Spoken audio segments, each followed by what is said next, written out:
los que me están viendo en estos momentos. Yo me llamo Disleides Hernández Rodríguez, busco a mi mamá Yamilka de la Caridad Rodríguez Marrero.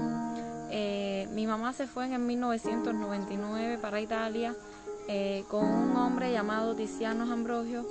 Mi mamá se casó con un tal Giuseppe porque Tiziano lo trajo para aquí a Cuba para que se casara con mi mamá, porque él no se podía casar. Muy buenas tengan todos mis seguidores y aquellas personas que se detienen a ver nuestros videos.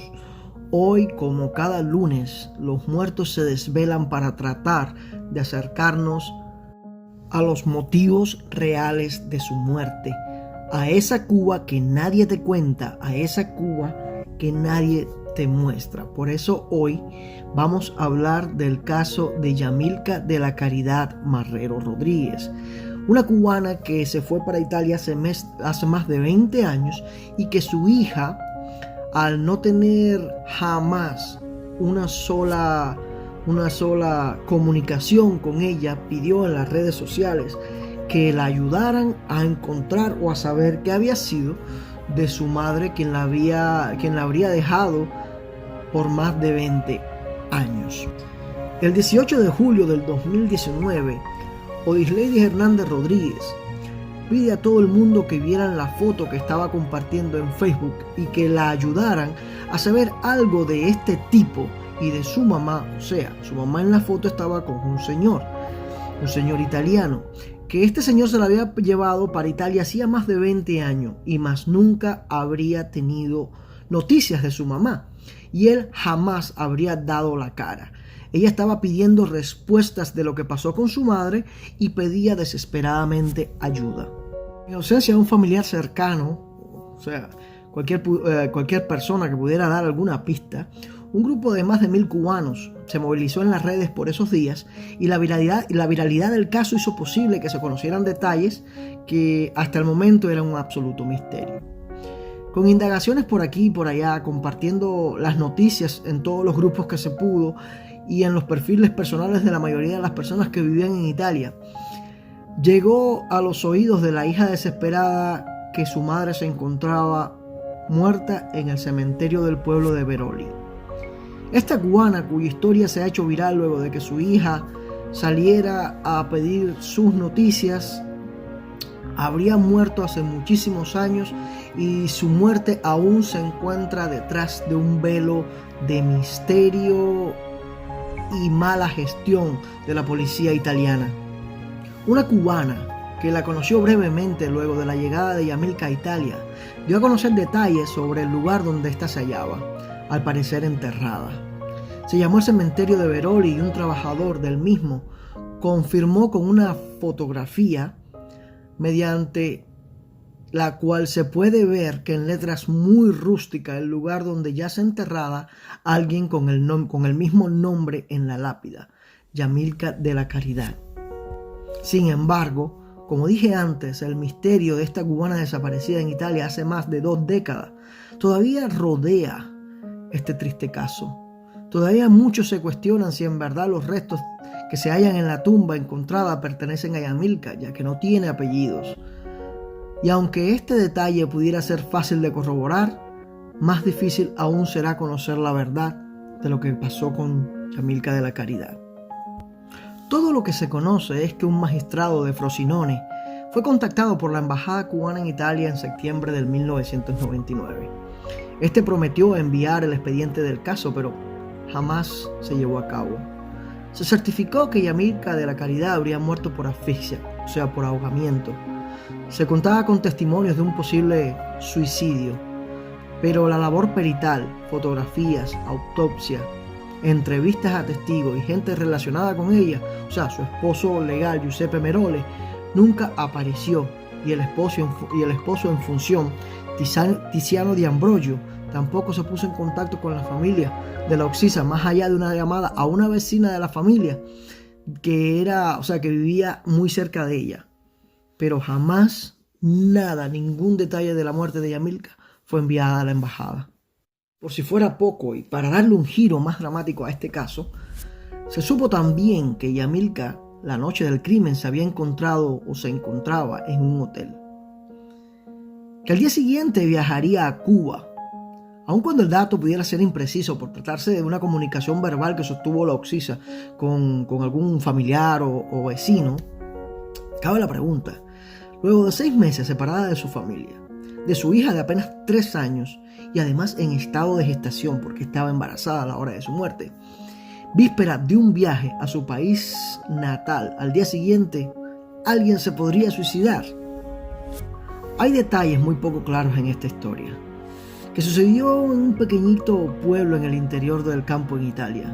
Una cubana desaparecida, una migrante, una persona que no le interesaba a nadie, que jamás se había puesto en contacto con el consulado para decir dónde se encontraba, y desde que llegó a ese país, ella era como alguien que no existía, sin documentación prácticamente, porque la persona que la había llevado a ella, Tiziano D'Ambrogio, había contactado a Giuseppe Merole para que se casara con ella, ya que él era casado y no podía casarse con ella para traerla. Pero el hombre, al encontrarse desesperadamente enamorado, acudió a esta ilegalidad de pedirle a su amigo o de pagarle a su amigo Giuseppe Merole para que se casara con Yamilka y traerla a Italia. También cabe añadir que durante 6 meses Yamilka sí se mantuvo en contacto con su familia a través de cartas, donde además les enviaba fotos y una que otra vez le hacía alguna llamada telefónica a través del teléfono de una vecina de su amiga en Cuba, pues estos no tenían teléfono en la casa.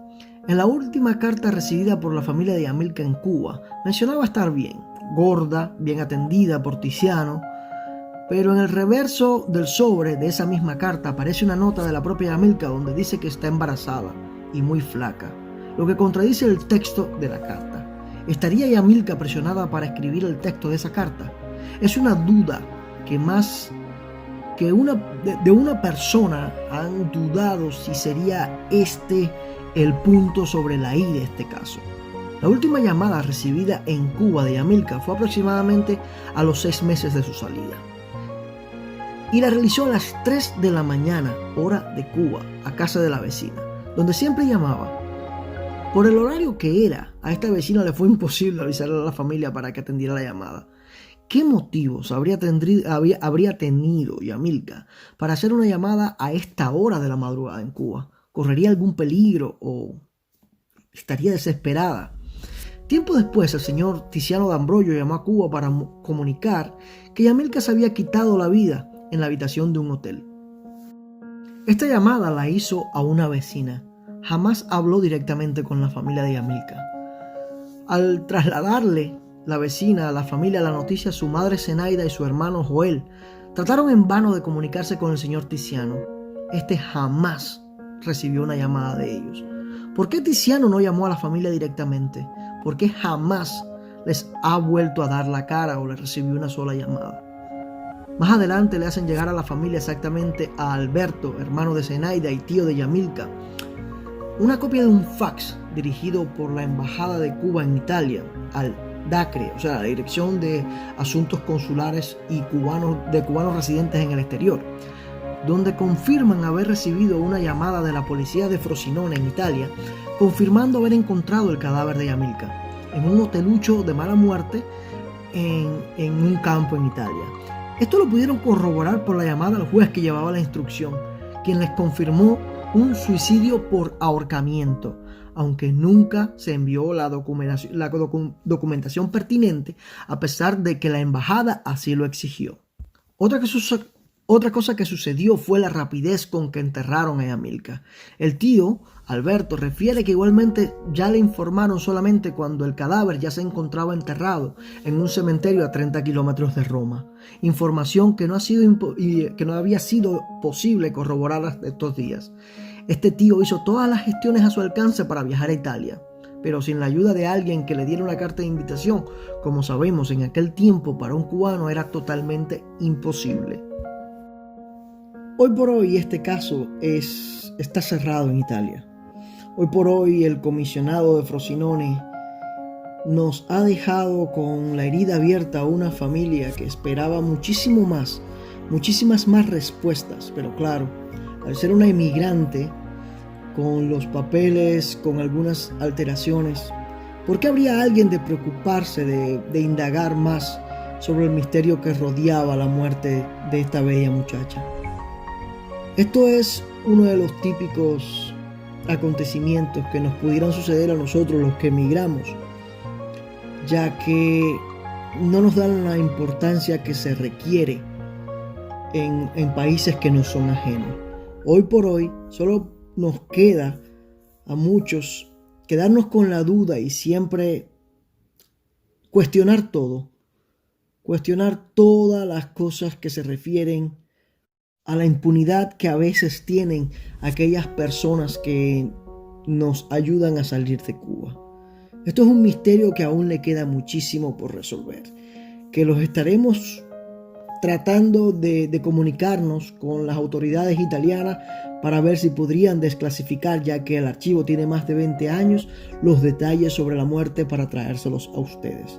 Sin más, espero que disfruten este video y buenas tardes, buenas noches o buenos días donde quieran que estén todos mis amigos. Les saluda un cubano en Canadá.